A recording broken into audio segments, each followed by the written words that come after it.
Okay so hi everyone, आज हम pregnancy stage के बारे में बात करेंगे।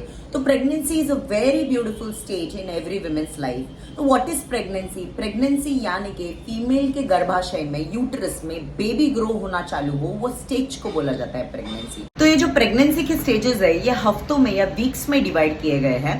वीक 1 से लेके 12 वीक्स तक, यानी कि अराउंड 3 मंथ्स तक इस फेज को बोला जाता है फर्स्ट ट्राइमेस्टर।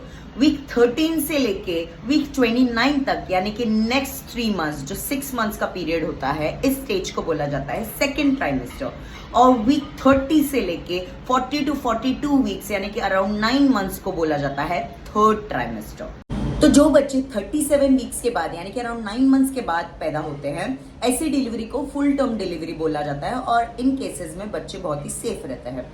बट अगर आप 37 वीक्स के पहले की बात करोगे, फॉर एग्जाम्पल अर्ली डिलीवरी हो गया, 6 महीने में ही पैदा हो गया, 7वें महीने में ही पैदा हो गया बच्चा, तो ये डिलीवरी को प्री टर्म डिलीवरी बोला जाता है। यानी कि जितना रिक्वायर्ड डेज था उसके पहले ही बच्चा पैदा हो गया। और प्री टर्म डिलीवरी में कॉम्प्लिकेशंस बहुत आते हैं। फर्स्ट ट्राइमेस्टर में विमेन्स को उल्टियां आना चालू होती है, यानी कि अर्ज टू वॉमिट, जिसको नोजिया बोला जाता है। सेकेंड ट्राइमेस्टर की बात करेंगे तो बेबी का जो वजन है वो आगे आ जाता है। तो बेबी का वजन आगे होने की वजह से यहाँ पे एक जॉइंट है जिसका नाम है सैक्रोइलियक जॉइंट। ये जॉइंट में लोड आना चालू होता है, जिसकी वजह से फीमेल्स को आता है बैक पेन। टाइम पे सबसे मेन रिलीज होने वाला हार्मोन जो है वो है रिलैक्सिंग हार्मोन। और रिलैक्सिंग हार्मोन का काम है मसल्स और कनेक्टिव टिश्यू को लूजन अप करना, स्ट्रेच होने देना।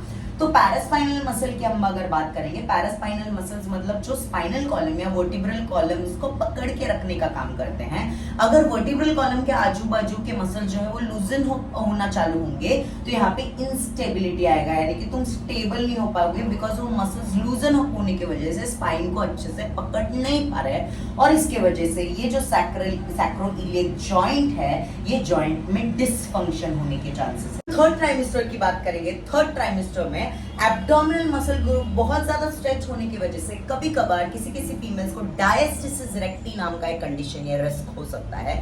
डायस्टिसिस रेक्टी मतलब ये जो रेक्टस एब्डोमिनस या फिर जिसको सिक्स पैक एप मसल बोला जाता है, ये मसल के बीच में एक लाइन होता है जिसको बोला जाता है लीनिया एल्बा। तो Linnaea Elba is a line, यानी कि वो टेंडन रहता है जो डिवाइड करता है राइट और लेफ्ट में। और ये डायस्टिसिस रेक्टी कंडीशन में होता है ये है कि रेक्टस एब्डोमिनस लीनिया एल्बा से सेपरेट आउट होना चालू होता है।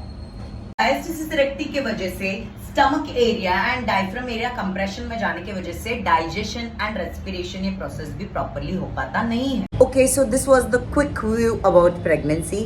नेक्स्ट टाइम हम इनके एक्सरसाइज गाइडलाइंस की भी बात करेंगे।